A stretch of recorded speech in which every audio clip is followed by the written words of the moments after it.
Olá pessoal, tudo bom? Sejam bem-vindos novamente ao meu canal. Meu nome é Luciano. Hoje eu gostaria de conversar com vocês a respeito do último vídeo que eu postei aqui no meu canal, né?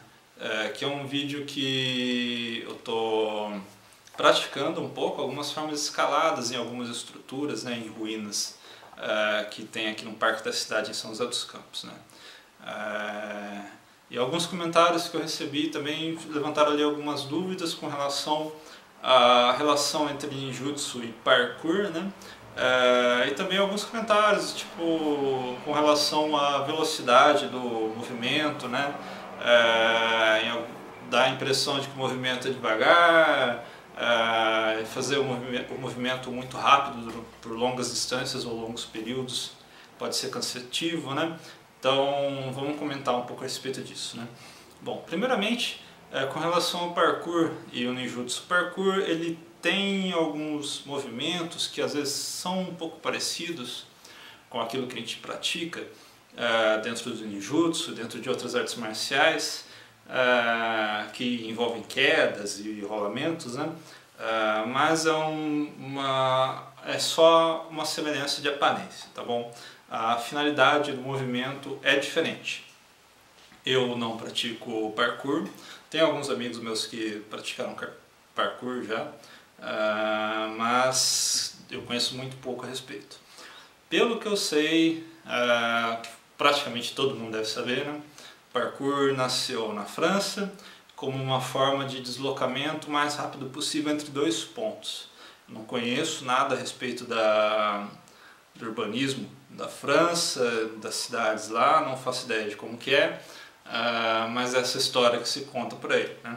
Então, chegar o mais rápido possível entre um ponto e outro. Muitas vezes você tem que saltar por cima de um obstáculo ou coisa parecida, né? Ou passar por cima de uma vala, sei lá, coisas desse tipo, né? Essa é a história que se conta a respeito do parkour. O que eu já vi pessoal praticando parkour por aqui é muito mais movimentação acrobática, né? Fazer saltos, dar um mortal, coisas desse tipo, né? Mas pode ser só uma impressão minha devido a só ter visto o pessoal fazendo essa prática. Pode ser que eles façam outras práticas e eu estou equivocado a respeito disso, né? Já no caso da arte marcial, quando a gente faz algum movimento assim que parece acrobático, muitas vezes é uma movimentação que envolve um combate ou coisa semelhante, né? Então, por exemplo, o judô tem formas de rolamento e formas de quedas, mas é uma movimentação aplicada durante a luta, né? Então, o seu adversário está te fazendo um arremesso, está te aplicando um golpe, você vai cair, você tem que cair sem se machucar. Tem esse treino de rolamento, todo começo de treino de judô tem rolamento, tem treino de rolamento, porque é muito importante, é um aspecto básico do judô. Já no caso do ninjutsu, a coisa é um pouco diferente. Em alguns momentos, algumas formas de rolamento e outras movimentações são aplicadas a técnicas de combate, então formas de evitar de ser golpeado por uma arma do inimigo, evitar um golpe, sair de uma torção, uma chave que você está recebendo na mão ou na perna, enfim. Existe essa parte aplicada ao combate realmente, mas existe uma parte do ninjutsu que não está relacionada à forma de combate e é uma coisa que eu só conheço dentro do ninjutsu, que são as formas de movimentação conhecidas como shinobi-iri, que é um negócio que eu nunca vi em nenhuma outra arte marcial, tá? Shinobi-iri são formas de caminhar, formas de movimentação dos ninjas, né? Existem diversas formas e nem sempre elas são rápidas, nem sempre elas são silenciosas, nem sempre você está preocupado em se esconder tanto assim, né? Então, por exemplo, os ninjas, além dessa arte de caminhar e formas de combate, os ninjas também dominavam outras técnicas, entre elas Chimon e Tenmon, que se referem à geografia e topografia, né? E a astrologia, que na realidade era mais uma forma de tentar prever as condições climáticas, né? A leitura do céu e dos astros, né? Com principalmente esse intuito de prever a ocorrência de chuvas, de ventania, coisas desse tipo, né? E também fases da lua. Especialmente as noites chuvosas. Por quê? Durante noites chuvosas você elimina boa parte da questão da luminosidade, porque as nuvens elas encobrem o luar, então quase não tem luminosidade natural no ambiente. Tem muito barulho natural, né, devido ao vento arrastando folhas, balançando galhos de árvores e o próprio ruído do vento, além do barulho da chuva também, que abafa também qualquer ruído que o ninja viesse a produzir. Então as chances de você ser notado durante uma movimentação, seja por visual ou por audição, são muito baixas. Além de que também, além do som e da silhueta, né, de ser observada a movimentação, os samurais e os ninjas também eles tentavam farejar os inimigos, né? Então, se o indivíduo estivesse transpirando ali, estivesse com suor, com um cheiro mais forte, era possível de repente detectar a presença de uma pessoa pelo olfato, tá bom? Bom, além disso, uma noite chuvosa também acabava apagando muitas das fogueiras de vigia que eram produzidas pelos samurais para iluminar o entorno do acampamento ou de um castelo. Então, nessas situações, é muito difícil de ver as pessoas, de ouvir a aproximação do inimigo também, né? Além do que ficar várias horas exposto a esse tipo de ambiente cansa tanto o agente quanto também o inimigo que está patrulhando aquela região, né? Fica muito mais difícil de detectar a invasão do ninja nessas condições. Mas aí acaba surgindo outras questões, né? Então, se você está num ambiente que está um breu total, o inimigo não está te enxergando, mas você também não está enxergando o inimigo. Então você precisa de técnicas específicas para conseguir detectar o inimigo nessas condições, né? E uma das técnicas para conseguir se enxergar no escuro é uma técnica chamada Zasagashi no Jutsu, que basicamente é pegar a sua espada com a bainha, né, e estender a bainha até a ponta da espada e utilizar a espada como uma espécie de antena, né, para você ir quase como um cego realmente, né, procurando objetos, né, e talvez o inimigo no escuro, né. Caso você chegue a esbarrar em um inimigo, né, ele vai reagir, você simplesmente puxa a espada e realiza o ataque. Bom, então esse é um exemplo de uma situação onde está em um escuro total, você pode estar em pé ali, dificilmente o inimigo vai conseguir te perceber, especialmente se não tiver iluminação natural e se não tiver nenhuma lanterna, nenhuma fogueira por perto, né? É muito difícil perceber a presença de uma outra pessoa, por mais que ela esteja em pé de braços abertos, né? Bom, mas existem outras situações em que não tem jeito mesmo, né? Então você vai ter luminosidade, você vai ter um ambiente muito silencioso e outras questões, e você precisa se movimentar, chegar de um ponto até o outro, né? Muitas vezes você faz o movimento mais devagar, leva mais tempo, né? Mas você consegue se esconder e esconder seu rastro e seu ruído também durante sua movimentação.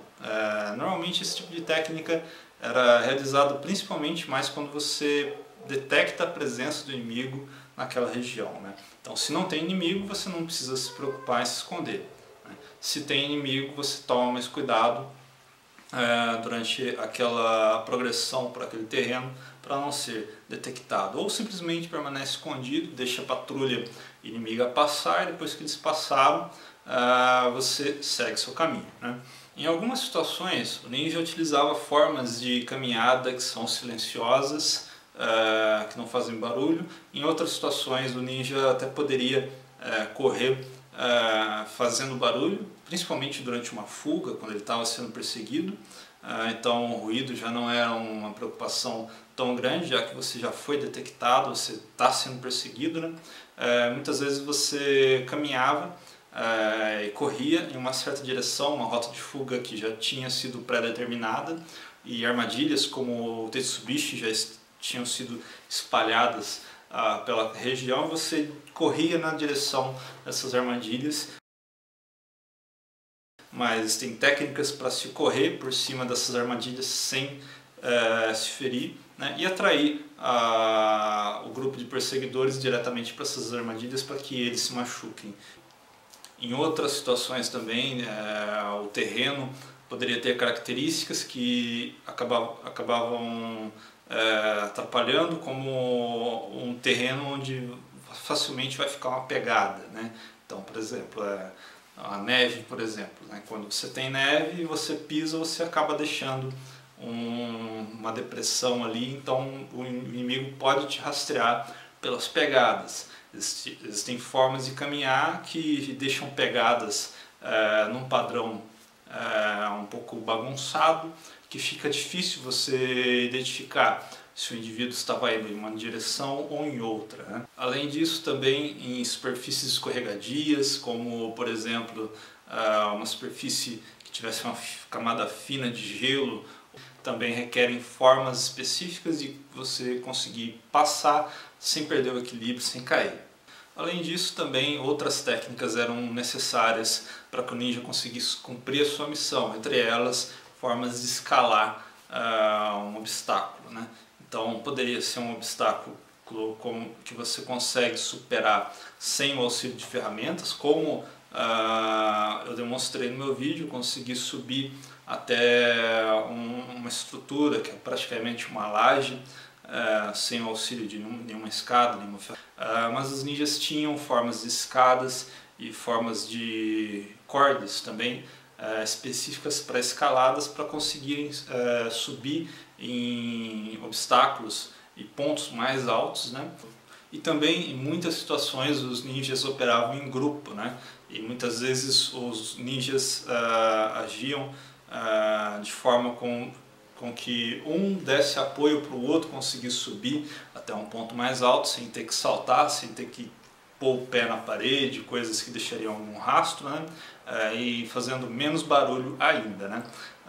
Isso poderia ser feito para que uma boa parte do grupo conseguisse chegar a um telhado e penetrar em um forro de uma casa, por exemplo, e ficar escondido ali, executar alguma missão, ou para que esse indivíduo que tivesse no telhado, um ponto mais alto, conseguisse atuar como um sinalizador para os seus companheiros, né? Ele pode sinalizar através de ruídos ou mesmo através de sinais para os agentes que estão no chão, para que eles possam se movimentar no momento em que o inimigo não está olhando, por exemplo, ou dar um sinal do momento em que está seguro para um ninja conseguir passar por um corredor, por exemplo. Então, nessa situação, você não precisa, por exemplo, olhar através de uma esquina, por exemplo, expor a sua silhueta ali, observar se tem alguém passando para garantir sua segurança. Você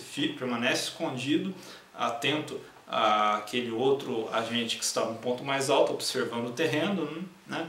E quando ele dá o sinal, é o momento em que você pode seguir seu caminho com uma garantia de que você não vai ser pego durante o movimento por uma patrulha ou por um agente inimigo. Então, esses são alguns comentários aí para vocês verem que o ninjutsu ele tem essa questão da parte de movimentação muito elaborada, né? É uma parte muito importante dentro da prática do ninjutsu, e há uma característica própria do ninjutsu que nunca vi isso em nenhuma outra arte marcial, seja ela qual for.